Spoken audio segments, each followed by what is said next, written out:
let's examine out of the box options. Say the Broncos don't stay at 20 in the draft. You mentioned trading up, trading down. We've seen that for Elway. He's a mover.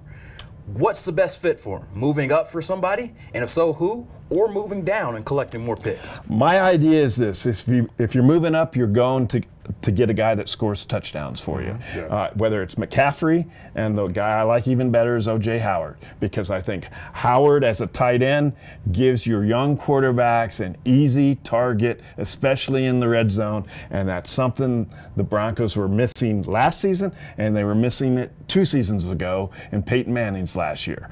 So if they can get up to 15, 12, maybe even 10, but 10's going to cost you a first and a second round pick. Yeah. I'm interested in Howard. If you're going to take one of the offensive linemen, I think the best offensive lineman, I am pretending here, but I think the best offensive lineman, my guess, and it's only a guess, is the guard from Western Kentucky, Forrest Lamp.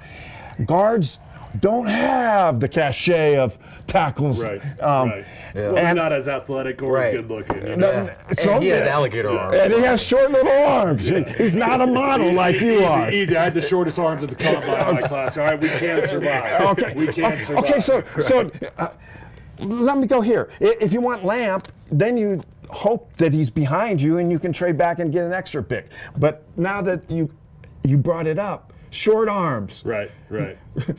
Does it matter? Jeff Davidson loves to link. I mean, you can be president with small hands. Can be a tackle with short arms? Certainly you can overcome. I played 8 years, and I had the shortest arms at the combine my rookie year.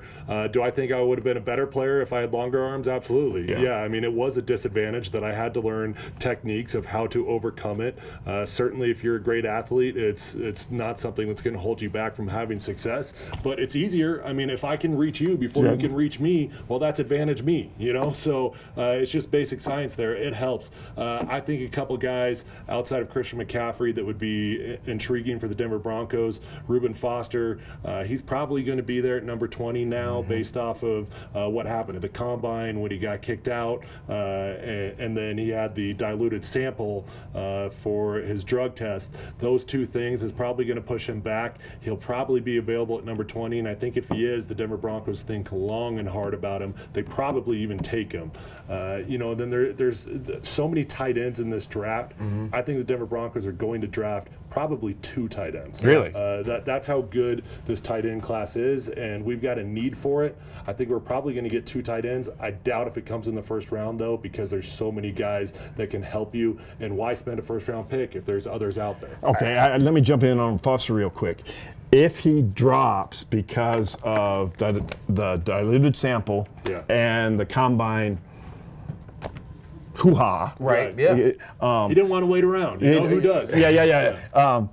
As long as his shoulders check out, okay, that's a no-brainer at 20 for me. Well, here's my issue with that.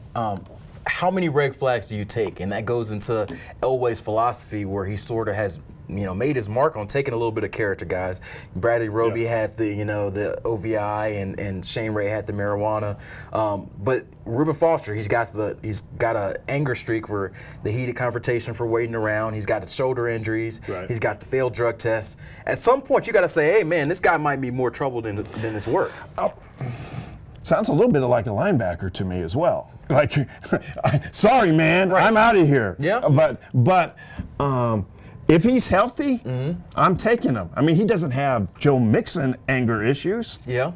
Well, Joe Mixon very well could be in the picture for the Denver Broncos. I think he very well could be. There's no one-size-fits-all answer to your question about the red flags. It always depends on what is the red flag, how good is your team, and how quality are the guys in your locker room. Can they help you to handle guys with some red flag issues? I do think the Broncos' history of taking those guys the last couple of years is probably going to encourage them that if we feel okay about those red flags, if they're in our comfort zone as far as red flags go, well, they very well might take another guy.